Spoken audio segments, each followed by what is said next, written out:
ఒకరికంటే శ్రేష్టం. చదవండి. ప్రసంగి 4వ అధ్యాయము 7 నుండి 16 వరకు. నేటి వాక్యం: ఇద్దరి కష్టం చేత ఉభయులకు మంచి ఫలము కలుగును గనుక ఒంటిగాడై యుండుట కంటే ఇద్దరు కూడియుండుట మేలు. ప్రసంగి 4వ అధ్యాయము 9వ వచనం.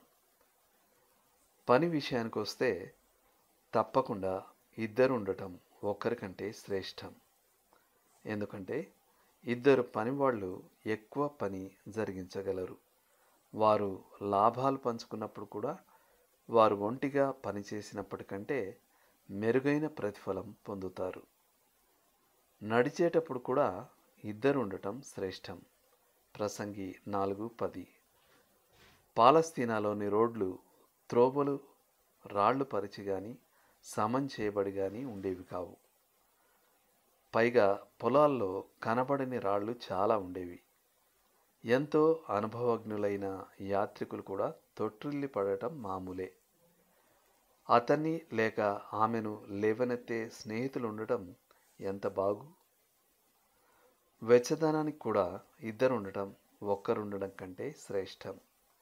11వ వచనం. ఆరు బయట లేక సామాన్యుల సత్రపు ప్రాంగణంలోనైనా మకాన్ వేసిన ఇద్దరు యాత్రికులు పాలస్తీనాలో రాత్రిపూట చలిని అనుభవిస్తారు. సౌఖ్యం కొరకు వారికి మరొకరి వెచ్చదనం అవసరం.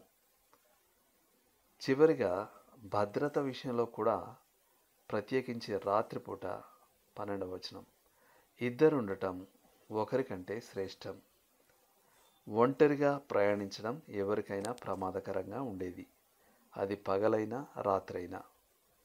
చాలామంది ప్రజలు సహవాసం కోసం, భద్రత కోసం గుంపులుగా ప్రయాణించేవారు. ఇద్దరు యాత్రికులు శ్రేష్టమైతే ముగ్గురైతే మరింత శ్రేష్టం.